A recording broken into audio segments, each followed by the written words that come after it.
ये है क्यूएनएस टीवी की quick report.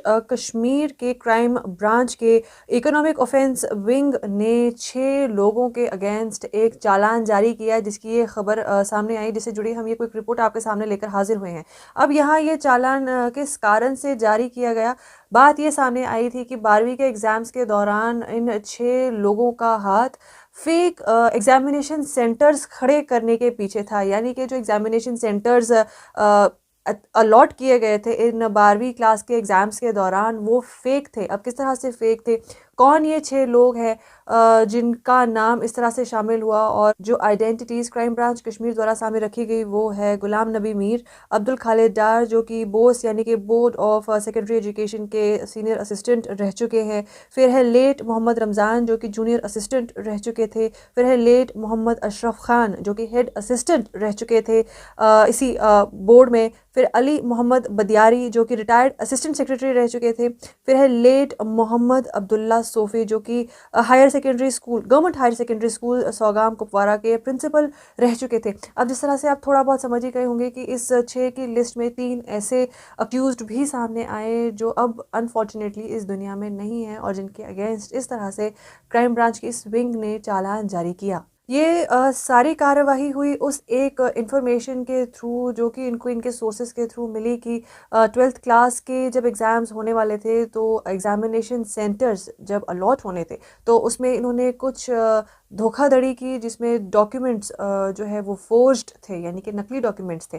Fake documents produce करके इन्होंने जो ये फेक एग्ज़ामिनेशन सेंटर्स है इनको क्रिएट किया। इनको क्रिएट करने के पीछे का कारण सिर्फ एक था, जो कि अनडिजर्विंग स्टूडेंट्स थे, या आप यूँ कह सकते हैं कि जो रिश्वत के द्वारा सामने आए हैं, या जिन्हें ये टीचर्स या ये इस तरह के अधिकारी जो कि बोर्ड ऑफ सेकेंडरी एजुकेशन में कहीं ना कहीं एक ऑफिशियल पोस्ट पे तैनात थे, वो कुछ स्टूडेंट्स को फेवर करना चाहते थे।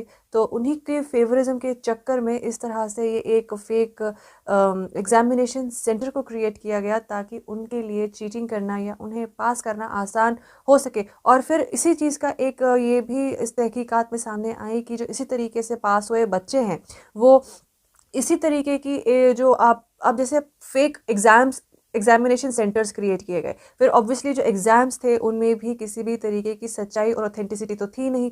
तो फिर इसी तरीके से जो उन्होंने फोर्ज्ड डॉक्यूमेंट्स हासिल किए हैं अपने पासिंग के 12वीं के एग्ज़ाम्स के, उन्हीं के बलबूते पे उन्होंने जॉब्स पाई। फिर उसी एक डॉक्यूमेंट के बलबूते पे उन्होंने सरकारी डिपार्टमेंट्स में भी नौकरियां पाई, जो कि आप देख सकते हैं एक तो डिज़र्विंग जो स्टूडेंट्स हैं, कैंडिडेट्स हैं, उनके साथ नाइंसाफ़ी है, और अगर ओवरऑल भी देखा जाए ये एक क्राइम है, और देखा जाए एक हिसाब से तो ये एक इमोरल एक्टिविटी है, क्योंकि कहीं ना कहीं हम इस तरह की चीज़ों से एक एग्जांपल सेट करते हैं कि अगर आपके पास पैसा है और अगर आपकी जान पहचान है, तो आप उसका फ़ायदा उठाकर कुछ भी हासिल कर सकते हैं। और यहीं पे क्राइम ब्रांच कश्मीर ने इस तरह की कार्यवाही करते हुए एक एग्जाम्पल सेट किया है, और एक बात सामने रखी है कि धोखाधड़ी किसी भी लेवल पर बर्दाश्त नहीं की जाएगी। जो भी हो उसके अगेंस्ट कार्रवाई ज़रूर की जाएगी।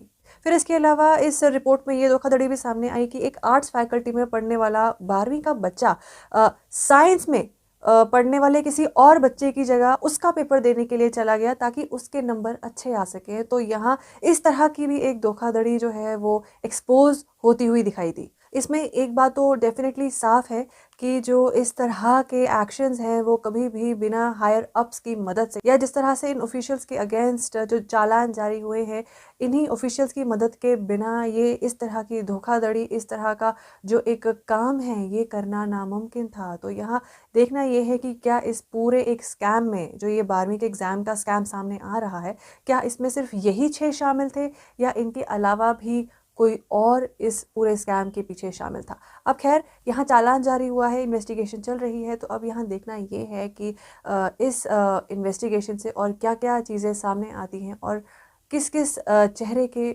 आगे से पर्दा हटता है, साफ होता है। तो फिलहाल हमारे इस क्विक रिपोर्ट पर सिर्फ इतना ही। बाकी खबरों के लिए आप बने रहिए क्यूएनएस टीवी के साथ।